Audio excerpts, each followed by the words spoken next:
Namsa here at Nkosi Talk Shows, Find Your Own Voice, led from within. So with me today, I have Kamal, Emma, and Shireen. How are you guys? We are well, thank you. And how Very are well, you? thank you. I'm very well, thank you. So our topic today is how to shift your identity from self-image to your true self and find happiness. So in this video, we are going to share with you the different ways you can shift your identity from self-image to your true self. So we are going to discuss the benefits of doing this and how you can start to make changes into your own life. Shireen, what was in your mind when you saw this topic? Right. Well, I thought I saw something different earlier on, which was bizarre. I don't know why this one was not so relevant, but I think it started to make me think about a congruence that's happening, certainly for myself, and certainly being aware of where we are unhappy and what is it that makes us unhappy. And really, I think what often makes us unhappy is the fact that we have expectations of who we think we should be and who we're imagining ourselves to be right now, right? And I'm putting both, who we think and who we're imagining, and we're not seeing who we really are or want to even acknowledge who we really are. So this is a kind of thing that started to come in. And I think, from one of the things is that if we are balanced in what we see ourselves out in the world and how we are feeling inside, and we can match those in a way that they seem to resonate, then yeah, I think we'd probably be quite happy. Because if it's matching who you think you are and you expect to be, then you would definitely be in the space where you would have both. So I think that this is really a topic that sometimes we don't talk enough about, really, about how to understand the nuances of this, and then where to work with it in such a way that allows people to find a sense where they can feel. And I'm going to say the idea congruent, because there's something about congruence that needs to be, where congruence is a feeling of peace, a feeling of a rightness of something. So yeah, what did you think, Carmel?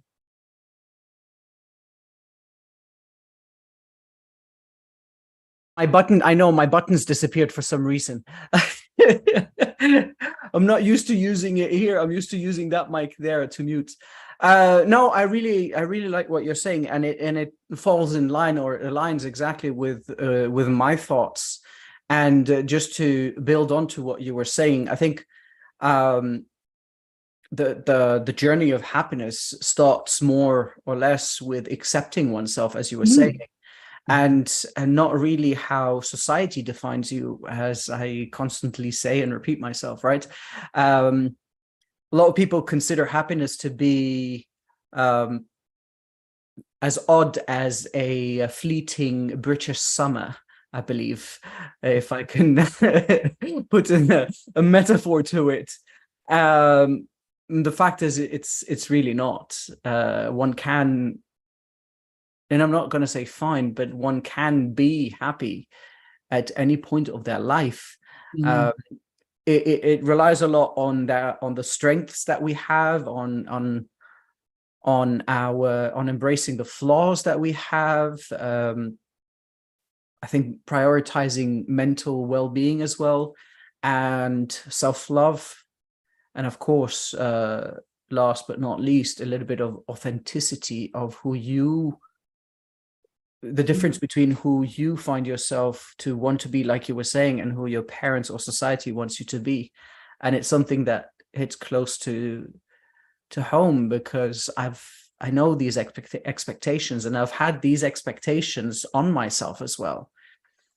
So yeah, it's an interesting topic, and I look forward to chatting about it. And yeah. I love Kamal, when you say we actually He said not how the society expect us to be, how the society defines us. And also, Shireen, you actually mentioned, you spoke about the expectations of who we think we should be. And I think it is very, very important when we talk about this, shift your identity to your self-image, to your true self, and find that happiness. For me, what I always say is, like what Kamal says, we expect sometimes some people, they end up leaving their identity because of who they believe, people believe they should be. And I always say to my children, I always say to myself that I don't know my children who they want to become, but I can help them to unleash that person that is meant to be, they are meant to become. And I have seen it with myself within the society. When I go to church, people assume about me, the identity. When they see me, they assume the identity. When I start doing things and showing my true colors of who I am, they're like, oh, we didn't know it, you can do that. I'm like, you've never asked, you've assumed. And so I've learned to actually, instead of having expectations about myself, all I do is I meditate in the word of God and say, God, show me. Actually, that is what Shireen just said, is what I'm praying about right now, for God to show me who I am supposed to be.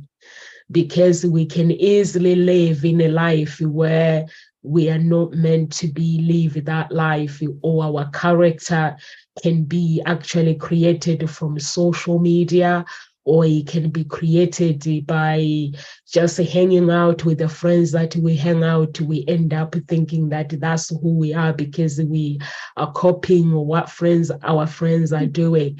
And for me, it's all about self-acceptance. For me, surrendering and actually telling myself that I don't have expectations of who I am, but I know there's something greater within me that I can unleash. It's just learning more, rediscovering about yourself each and every single day. It's like you guys, like we are here today at Ngozi Talk Shows.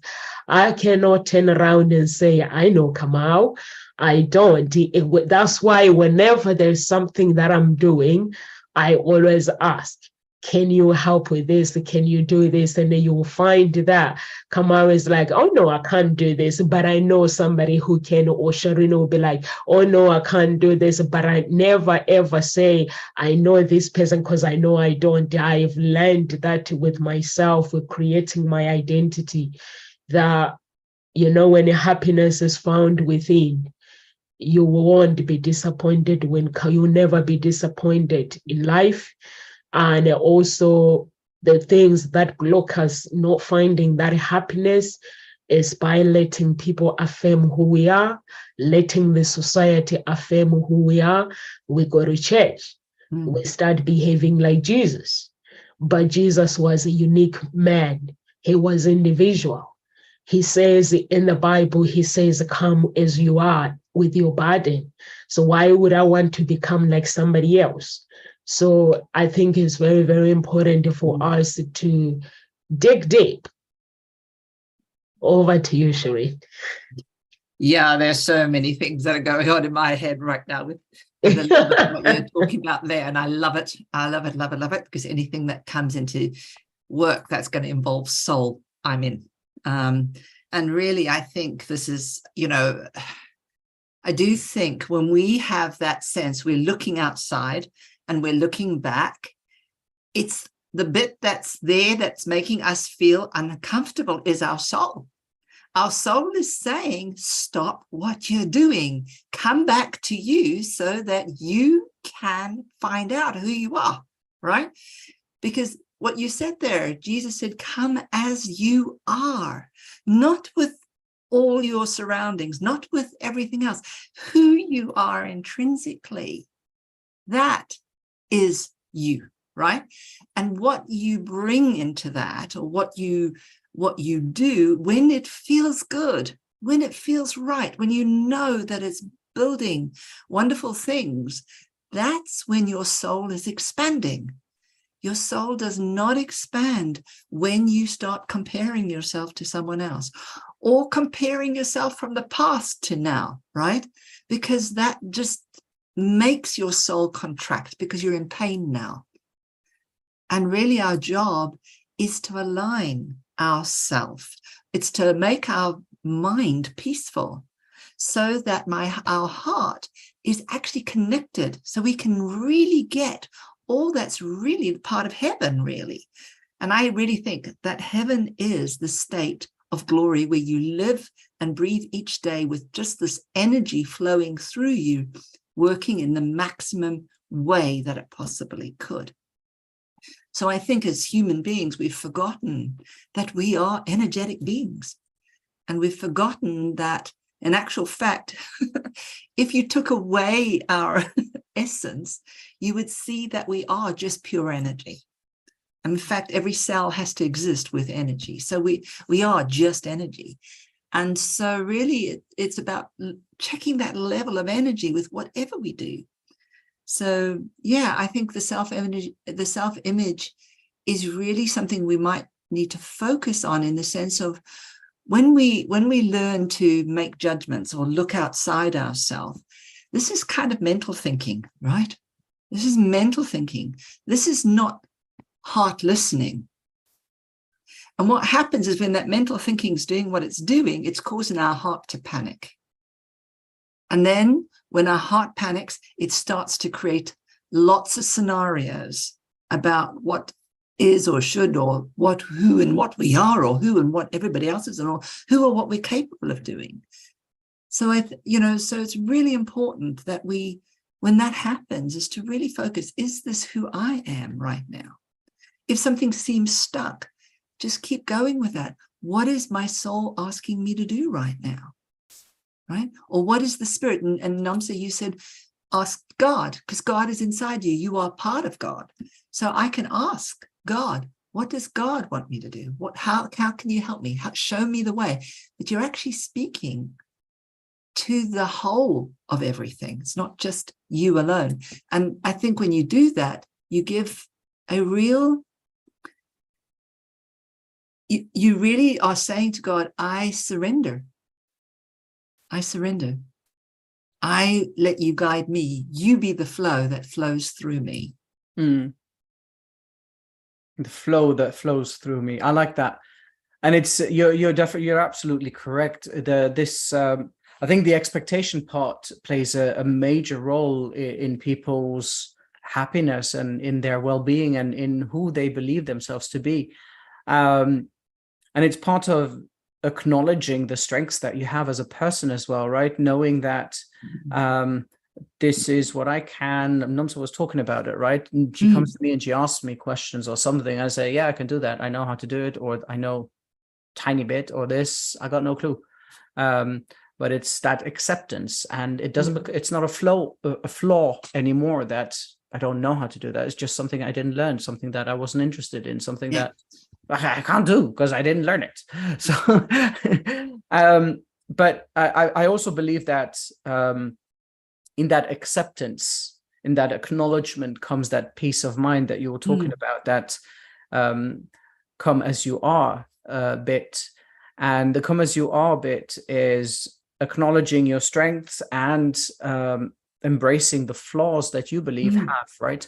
I was taught at home by my mother, you have to be organized, you have to organize your desk, you have to organize your room, you have to do this and this and this, and this is not part of me. And I lived a major part of my life believing that I wanted to be organized, but I was incapable of doing it, and it took too much work out of me to organize things.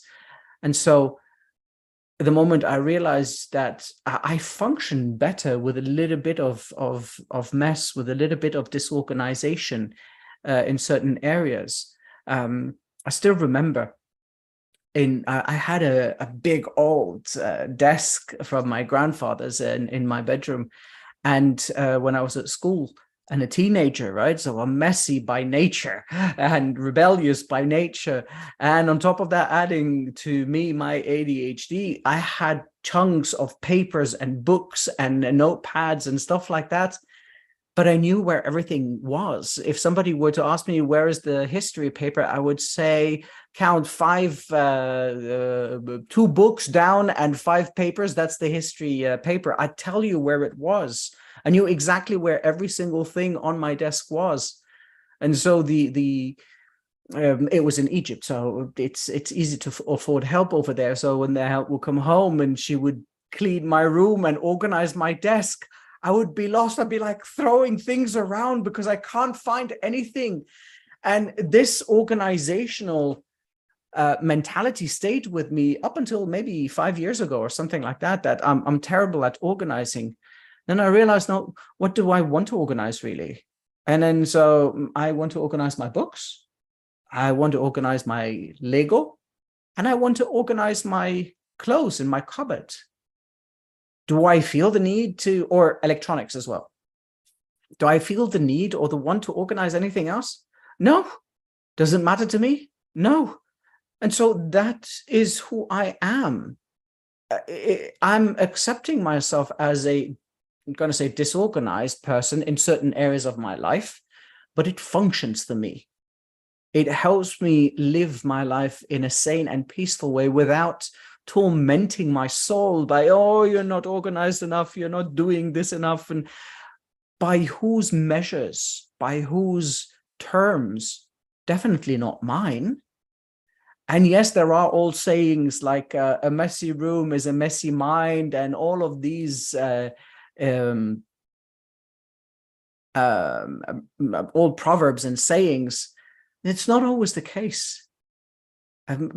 Psychological proof now and research has brought up research that people that have messy environments are usually more creative. They tend to have a different style of working or learning or understanding things, and that's a fact. In a classroom, for instance, I have certain way of organizing things, but I like to leave a little bit of space of freedom where I can breathe and be disorganized, where I can improvise something out of the blue so that it feels like home for me. And I think this is the essence of working on yourself and finding that true happiness is finding home within yourself. We say home is where you lay your hat. It's an old saying, right? And song, if I remember well, right? And if you can't find home within yourself, if you can't find that sense that you are peace within yourself and acknowledging that this is who you are, this is who you want to be, then that happiness will always be elusive. It's not going to come along. So yeah, these are my thoughts. Nomsa? Love that, Kamal, with your organizing your house and some other areas of your life being not organized, but that's who you are. And the good thing of living your life is having people that accept you for who you are. I happy when she came here online. I love her very, very much. She's somebody that she speaks the truth. Like sometimes she just goes deep, and sometimes the thing that I love about her, and I love being around her, is she's somebody that she crushes. Like if you don't know her, you think she crushes. If you ask her something, don't expect her to lie to you, So she always does that. And sometimes I'm like, hey, girl, sometimes you need to slow down a bit. And she goes, but that is the truth. So I'm like, just go a little bit. So I'm still waiting to teach her how to actually be gentle with men, because she's not gentle with men. She tells us as it is. She's like, if I don't like you, why would I keep texting you? So if I don't want to date you, I don't want to date you. So you might as well. She's like, bugger off. So I'm like, you don't say that to people, just be polite.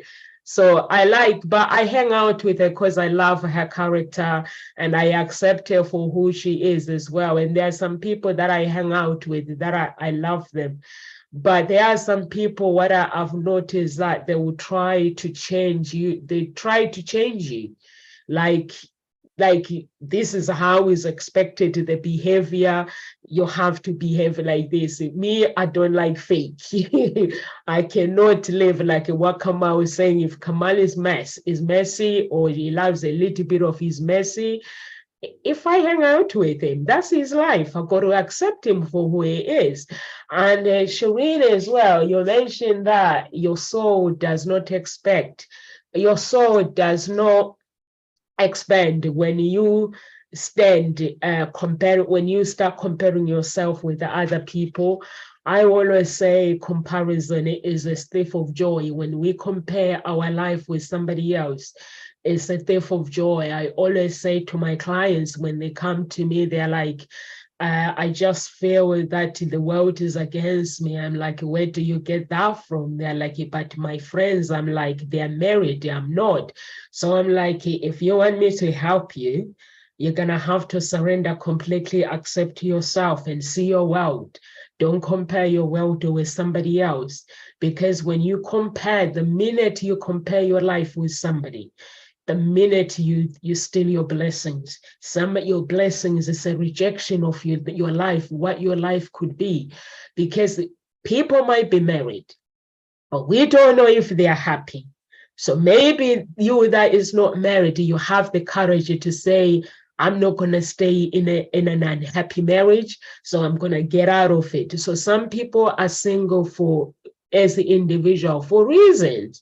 So I always say to my clients that just because somebody is married, it doesn't mean there is something wrong with you. It might mean that they figure out something that you have not figured out. So figure out who you are as a person and your destiny. So when you go out, you don't just pick a woman or a man just because you are single. Because when we compare our life with somebody else, it's where we just want to grab anything that comes our way. But we are individuals, so we can live that life where we accept ourselves for who we are. Like myself, sometimes the people I go to places and people will expect me like my family, or if I go to church and people expect me to pretend to be something that I'm not. So I'm like, I'm not going to pretend to be something that I'm not. And I'm not going to oppress my gift or oppress the person that I am becoming because I'm trying to fit in. So I always, wherever I go, like let's say I'm in the choir with music. If I see somebody needs help, I always try to use psychology to help them out, and I'll see the room is becoming lively. Or it's either I help somebody or I don't interfere at all. If I see that they need help, I step in and I help. But if I see that, wow, this person is full of it, I'm like, okay, I go with the atmosphere. I just leave it the way things they are. And also, I don't try to change anyone. I've got friends that I've known for 20 years. Some of them 30 years, some of them we grew up, we worked together in South Africa. When I come here, they're like my family because I accept them for who they are as a person. And when my friends, they know sometimes when marriage don't work, I'm a relationship coach. I don't interfere unless I've been asked to. And yeah, I don't interfere. My friend who was going through problems once, and he comes to me, he's not asking for advice, he's asking me to take this side. And I'm like, I'm going to teach this person a lesson. I ain't going to get involved. I ain't going to take sides. I love his wife. I love him. So he's going to have to deal with the things that he's meant to deal with the proper way. So you don't actually, when you create your identity, you have to you have to be honest within yourself. And you have to identify your strength and your weaknesses, the things that are limiting you, the limiting beliefs that are in your life, and also not to allow the society control you. The church where I used to go to, sometimes if I wanted to do something, I wouldn't be able to do what are things that I needed to do, or music. I love to sing, I love music, but I saw that I cannot sing because these people, they have this network where they've already have their network. So, and that network, no one is allowed to get into that network. So I had to find, somebody came to me and said, Nomsa, I can see you love music. When you sing, you sing with grace. Here is the phone number, contact this person. And I didn't ask them. So I contacted that. That's how I got into the choir. And then I was like, okay, I watched my pastor online. I've been following him since 2010. And I was like, okay, this man, it seems to be wanting people to succeed in life. So I contacted them and I just changed the church around. So you just have to identify your weaknesses, your strength, and the people around you as well, because building your identity is not easy. And finding your self-image is not easy. Finding happiness within is not easy. I'm saying this because it took me 10 years. That inner child, I was always a happy child, but then when I came to United Kingdom, I tried to fit in. So my identity, I lost a little bit of my identity. And for me to regain that identity, I had to work on it. But then when I had to work on it, I had to identify my environment as well, the things that were holding me back. I had to leave some friends behind. And the family members, I'm afraid we cannot change who our bloodline is. I had to love my family, not to be arrogant. I had to let them know that I love them very much, but I'm in a mission to create a woman that I'm supposed to become. And that is, if anyone tries to pull me down, I'm not going to stay in that environment. I'm not going to be arrogant. I'm not going to have egos, but I'm just going to call out God and say, God, you know what? Break me. Break this wall that is in front of me. Make me the person that I'm supposed to be. Because I don't know the gift that I have within me. The more I think I know myself, the more I get surprised, the more when I discover who I am. So that's why I chose this topic, and I was like, it would be very perfect for our audience. And for those who are struggling to become who they want to become. We have coaches. Rachel, she's one of the coaches that helps people for self-identity. She works different than I do. For me, we go to the roots of your bloodline. We look at things, we go deep. And when we go deep, we awaken that inner child that has been neglected for a very long time. And so you can get in touch with us if you're somebody who's struggling to shift your identity. And over to you, Cherie.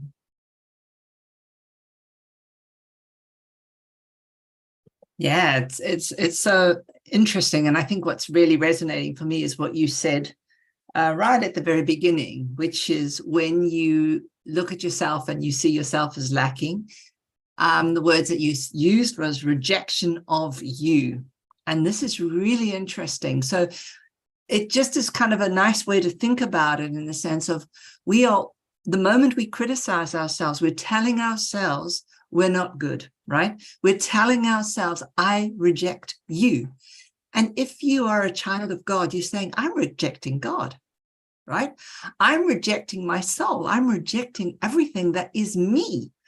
And I wonder, and I suppose just thinking about it a little bit differently or deeply, you know, if that's our identity, we're rejecting ourselves as our full identity.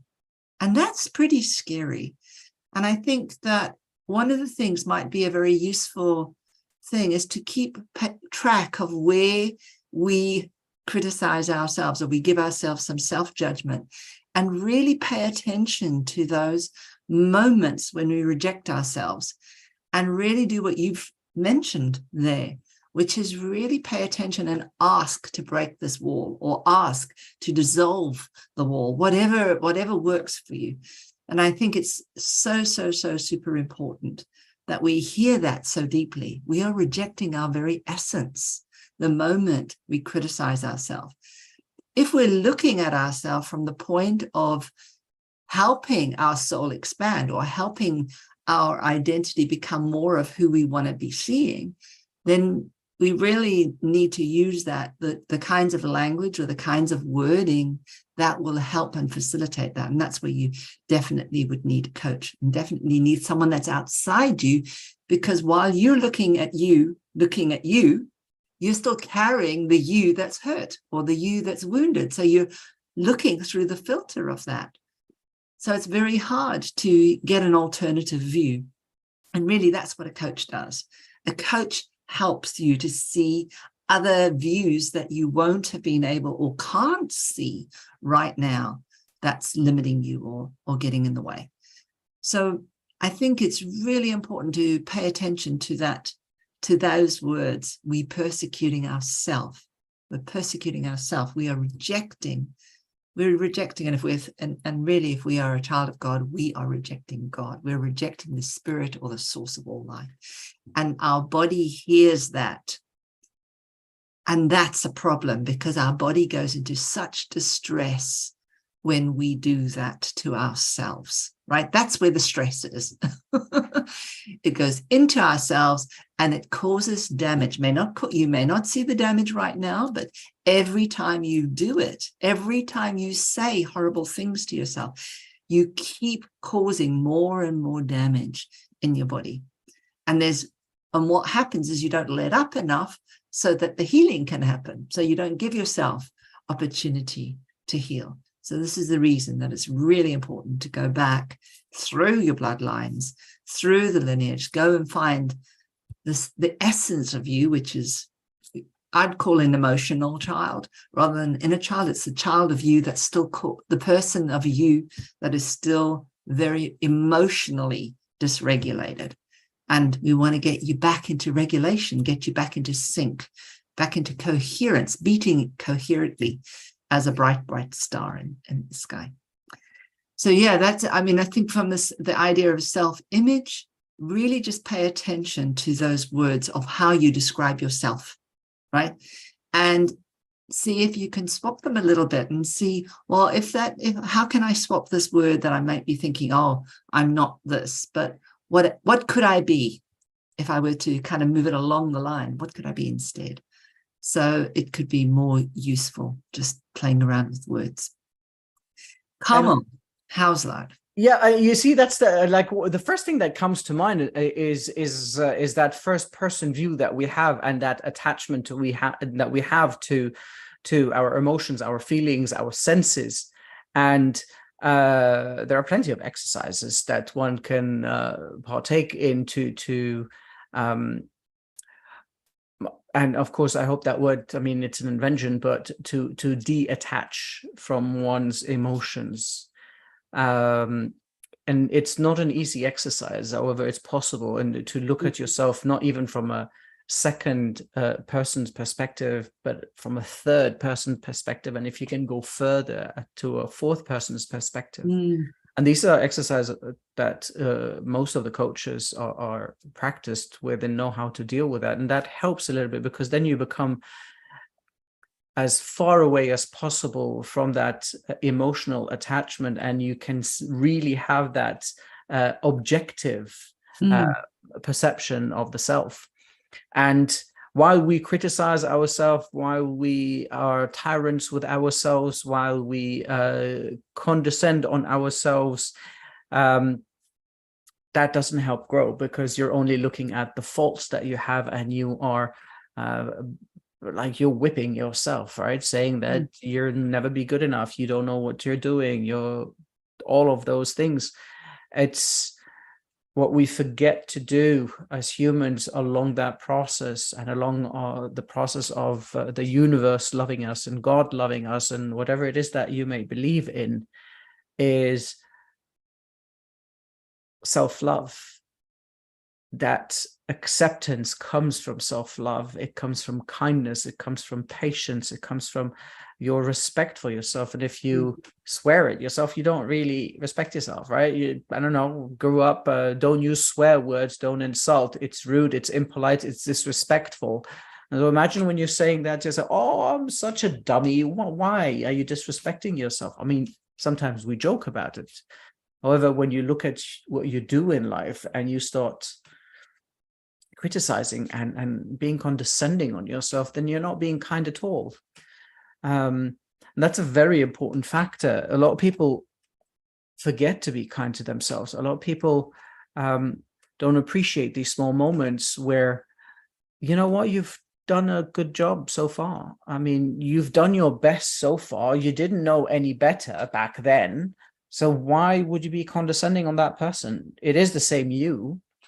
And so accepting who you were so that today you can become a better person, and then tomorrow you improve on that. And that requires that patience, it requires kindness, and it requires that respect for yourself.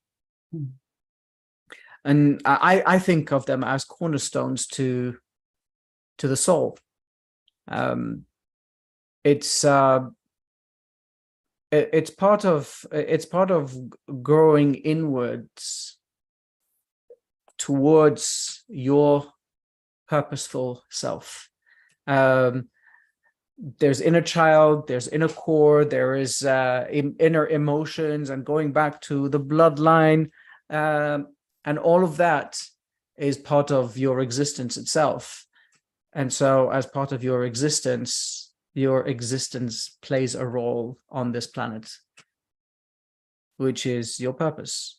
And that purpose is the insides of everything. You understand that, you uncover those little pieces of accepting these flaws, working on whatever you can work on, finding ways. And don't hide your flaws. You can accept them. You don't have to show them out loud.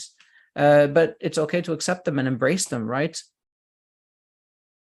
It takes you on a journey that allows that inner growth, that allows that peace, where you become okay, and slowly you start being happy, because it's not really about finding happiness. I'll be happy when I get the next house. No, you won't. I'll be happy when I find the right man, woman. No, you won't. It starts right now. I'm happy now. You can be sad and happy. You can be angry and happy. You can be upset and happy. It doesn't really matter. I was talking about this today with my students, because some of them are having my first sessions with them or classes with them, and I'm telling them, my general, or because I don't use swear words in the classroom, so my resting face is naturally smiling, because I accept everything that is happening around me. And so I understand that it all happens for me. It's not happening against me, and it's not happening because I did something. Even if I did something, a mistake, and it went a different way, I'm still happy about it, because it's still going to work in my favor, no matter what it is. As long as you are genuine, as long as you are honest, as long as you are sincere, as long as you are working on yourself. Of course, if you're a thief and you go in there and rob a bank, and then you come out smiling, and then the cops find you, like, obviously they catch you, nothing to be happy about. It's still not working. I mean, if I look at it, I'm going to say, well, it's still working in your favor, because the universe and God prevented you from doing something even worse. And for now, you're just going to have to accept that what you did was wrong for your soul. So at the end, it's still working for you. But I can see the premise of Why should I be happy about that? Why should I be happy about some member in the family dying or getting an immune disease or an illness? I'm not telling you smile and, hey, you got a disease. That's not what I'm saying. I'm saying accept it as part of your growth. I'm saying that acceptance, that contentment to whatever is given to you brings you peace of mind. And no matter what happens, nothing will budge you. And that's how you start learning to become more authentic and seek that part of you, I think. I love that, Kamal. I think being authentic is very, very powerful in order to create your identity and your self-image and your destiny. And I love what Shirina was saying as well, that the words that we speak, they become things very, very powerful. Because whatever we say about ourselves, that becomes that. So we have to be careful what we say about ourselves. That's why, to me, I always say, if I say I'm this, that is a rejection. And having Kamal talking about it is always happy.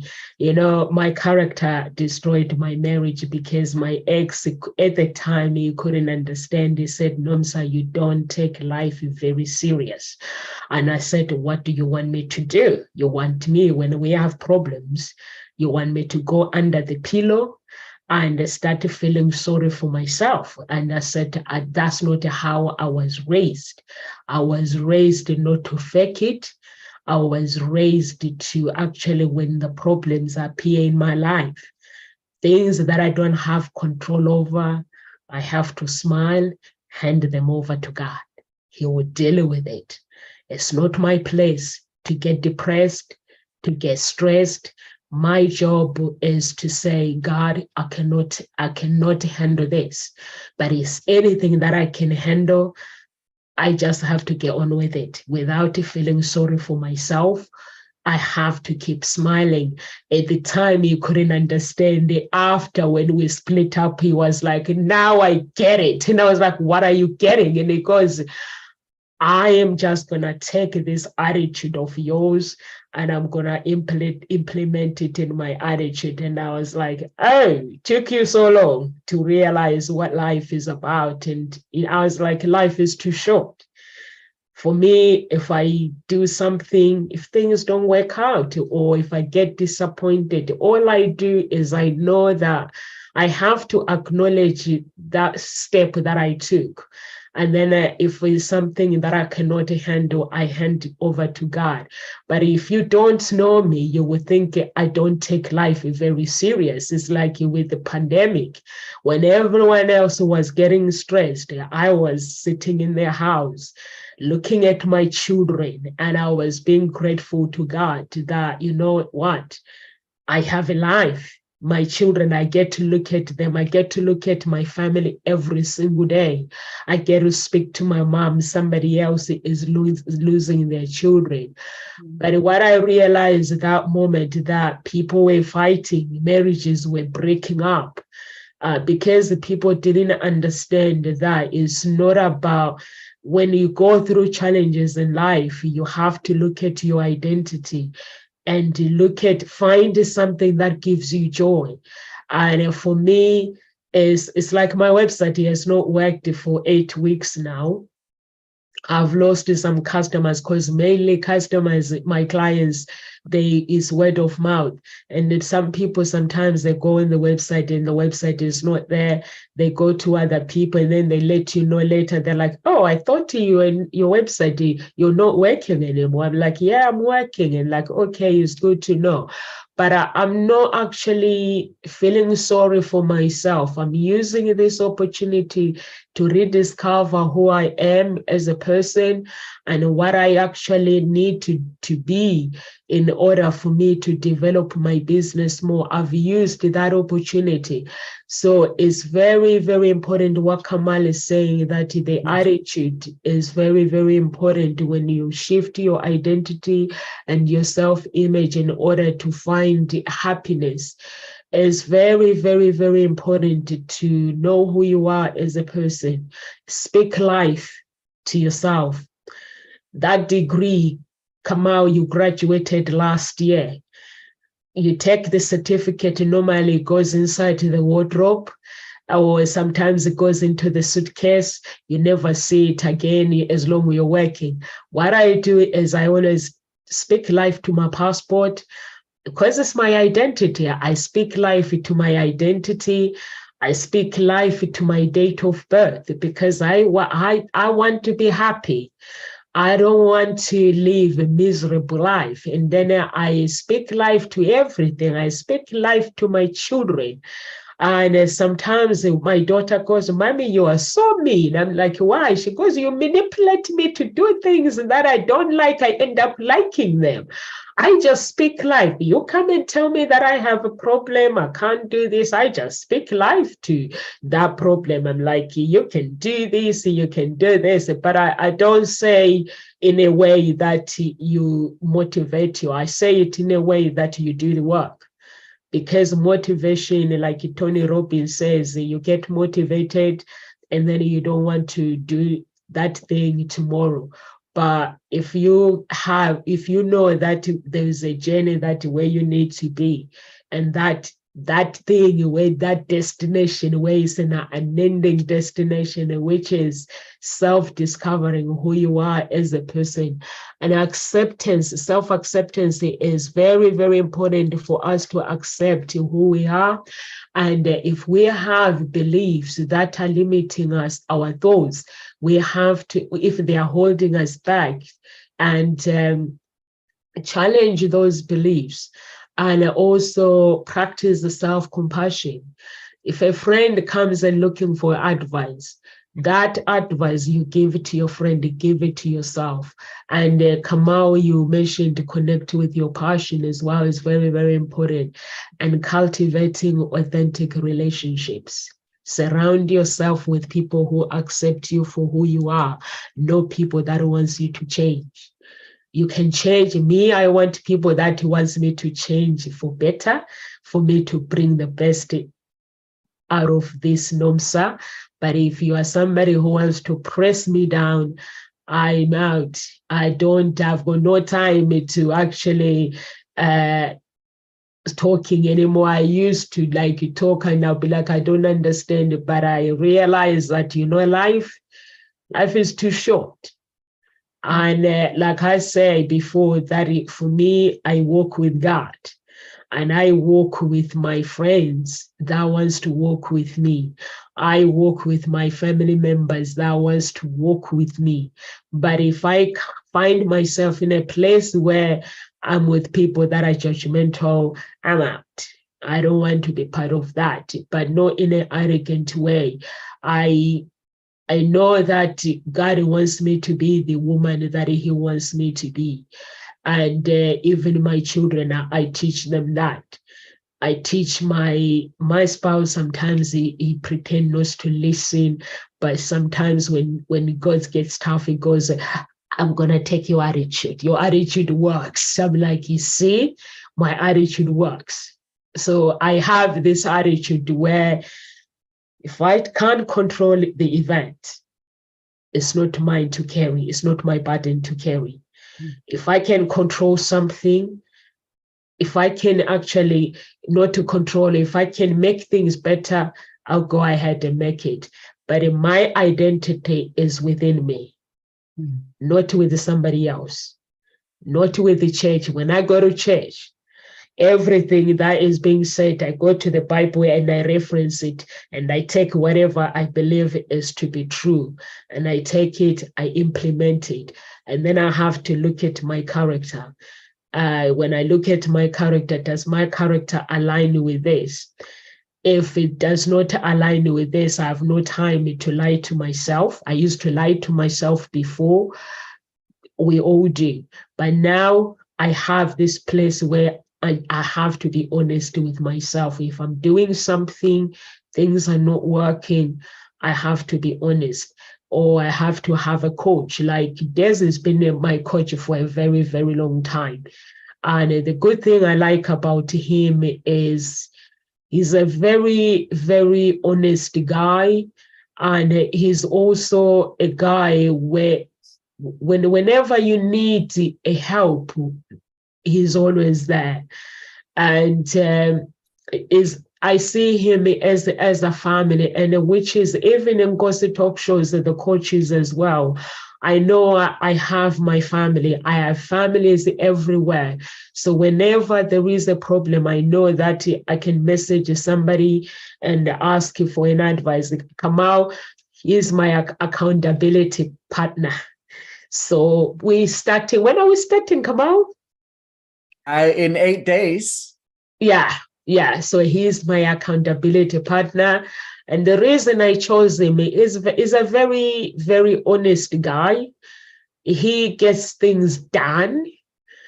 He's not afraid to tell me off when it's needed, to tell me off. He's not afraid to say, it's not like a telling off. It's like, Nomsa, you're my sister, and I trust you, and I'm genuine. If there's something that I don't like, I'm going to just say it. It's up to you whether you take it or you don't. So I like that character for somebody that lets me know this is who I am. So that's why I was like, when Sai said you need to find an accountability partner, and I was like, okay, I know Kamal. He can be my accountability partner if he wants. And I'm doing this to create my identity, to find the happiness. I've already found the happiness within me, but I know that I can build more and more and more by doing the things that I believe that I can do. And sometimes people say, when I tell them this is what I'm doing, they're like, no, so you're crazy. You can't do this, because there's people who they'll tell me 20 reasons why. And for me, I know with God, I can do anything as long I am willing to learn. I am willing to rediscover my identity. I can be the person that I want to become. And the other thing, as long I'm willing to reach out for help. It's very, very, very important to reach out for help when you need it. Because if you don't, I have people at gossip talk shows, the fans, that they message me when they're feeling the fire. They're like, oh no, so I need a coach, and they'll message me, and then I'd give them, this is Zoom, this is the time you turn up. They don't turn up. And then they'll come back a few months later, that problem is still there. So if you are those kind of people, find a coach. And here at Gossip Talk Shows, we do have coaches as well. Once the website is up, there'll be a part where you can go and book your own coach and just get on with things. Or if you want to book me actually for coffee, there's other option as well. If you want to hang out with me, or you want to hang out with these coaches, I've not asked them if they want me to add them. So I'm going to ask them, come out, that option is there. If you want to book me, you can book me as well. That option, weekend, you can book me for weekend if you want to hang out with me. But when we're hanging out, there is no time to judge each other. You just have to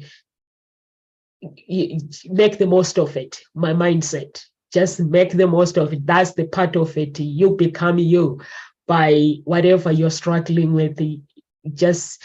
We brainstorm, and if there is a problem that can't talk about anybody, I'm not there to judge. I'm just there to hang out. And so those options, once the website is up, you have those options to book, to hang out with Nomsa, to travel with Nomsa. There's lots of opportunity that we can do.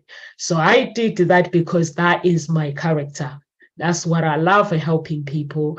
And I love listening to people my spouse thinks I'm crazy. Sometimes they call me and say, no, so where are you? I'll be like, I'm just helping somebody. And you'd be like, okay, I leave you to it. So that's my character. Over to you, Shireen. I love that. I love that you've got, oh, my chair's slipping down here, but I love that you've got that that real definite identity. And I guess what I'm really looking into and seeing, which is so nice, is that you're living that truth as you walk. And you said something which was really lovely, which was, I speak life. I speak life to people.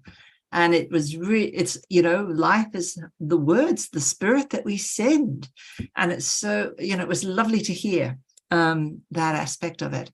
And to also recognize that as an identity, when we think about it in a way that is just, this is the I in the identity, this is the me that's here. But the me that here is not only just me, right? And unfortunately, as we grow in the world, we grow into what we think other people think we are or need to be, or we're told what we need. And so that's where we start from the very, very first days, forgetting who we are, who we really are. And I truly believe we're all brought here in this lifetime with a definite form of purpose. And we'll always feel on some level we're striving. But if we don't find what it is that we're here for, right? I know Karma is a life purpose coach. You know, if we don't know what we're here for, one of the key things is we've got to make sure we connect our mind and our body together, because if we don't work that way, we're not going to move forward, because that is the first thing. Actually, when we really look at the Bible, we really look at the prayer, it is about putting heaven and earth together. That's the purpose. That's the soul's purpose, to do that so that you can do the purpose here on earth, right? We can't do anything unless we're aligned with ourselves, unless we're home with ourselves. We can't do it in the best way possible. And we can't expand because we need to expand from the inside out. And I think that what's really important when you say I speak life to everyone, is I literally felt at that moment is like you were just opening, like in this life, right? It's like saying, I'm life itself, right? And owning I'm life itself. I speak life, I am life itself. And that is true. And all of us it would be lovely if all of us just realized that we could all speak life. We take a moment just to think about that.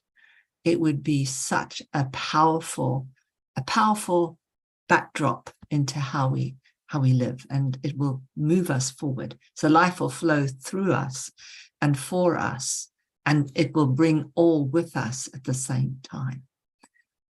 So Yeah, no, I was going to say, I'm loving that. It just reminded me of something when I was a kid. Wasn't it?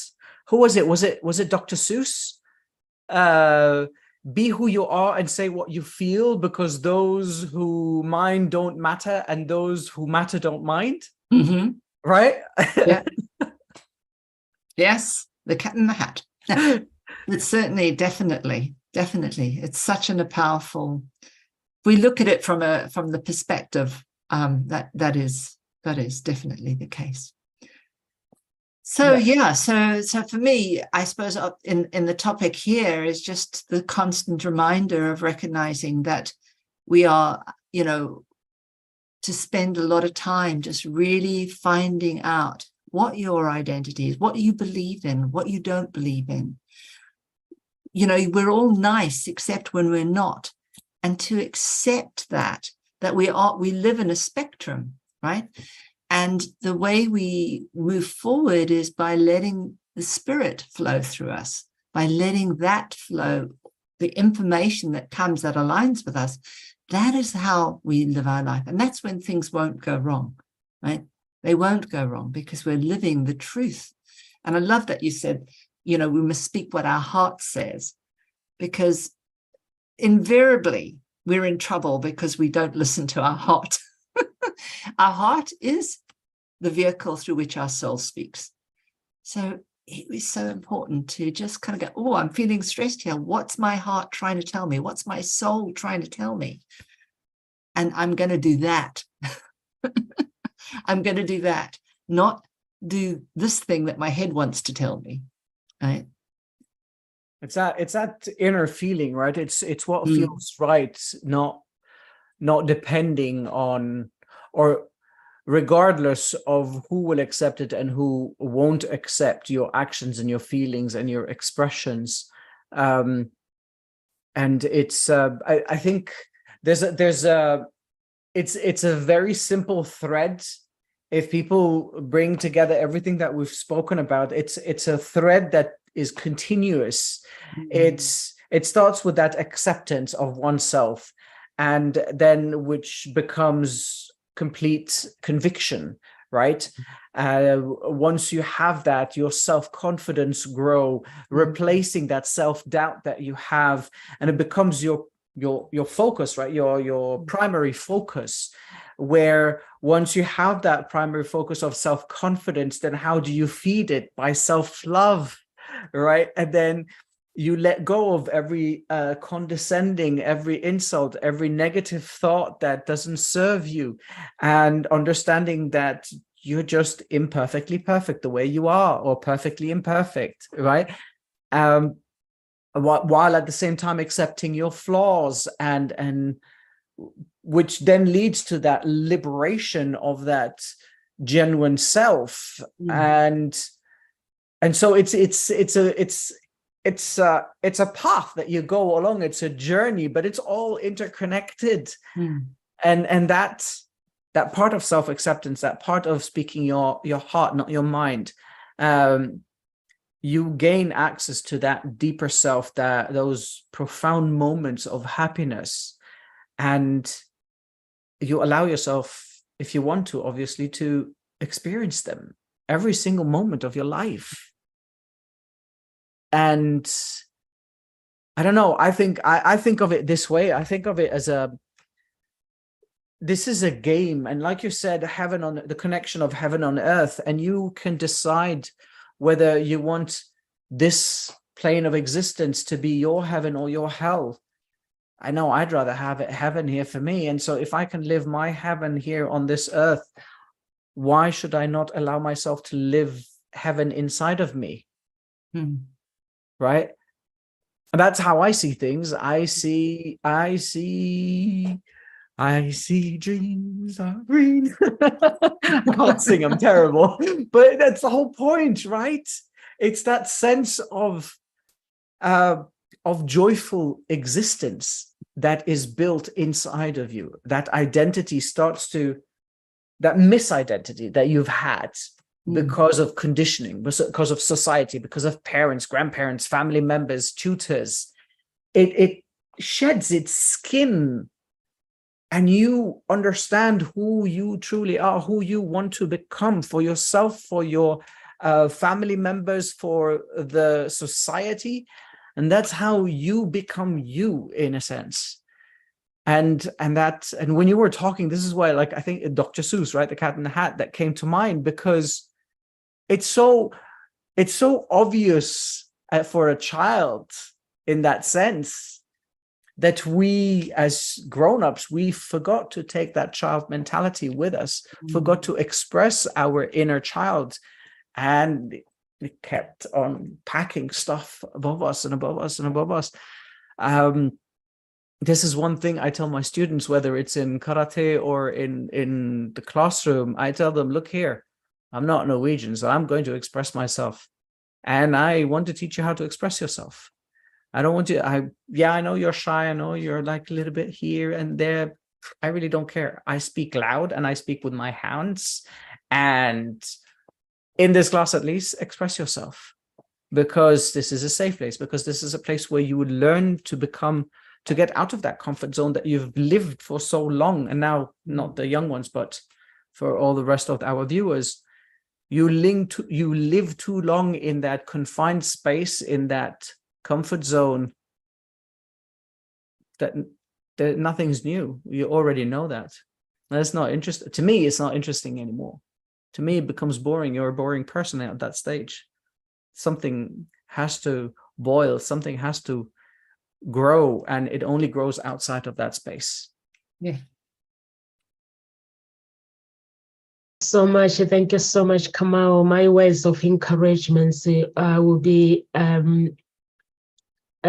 practice mindfulness and set boundaries in your life. If you want to find happiness, embrace your vulnerability, continue learning and growth, work on your growth, celebrate your achievement, whether they're small or big, and also what coat are you wearing, authentic or the fake one?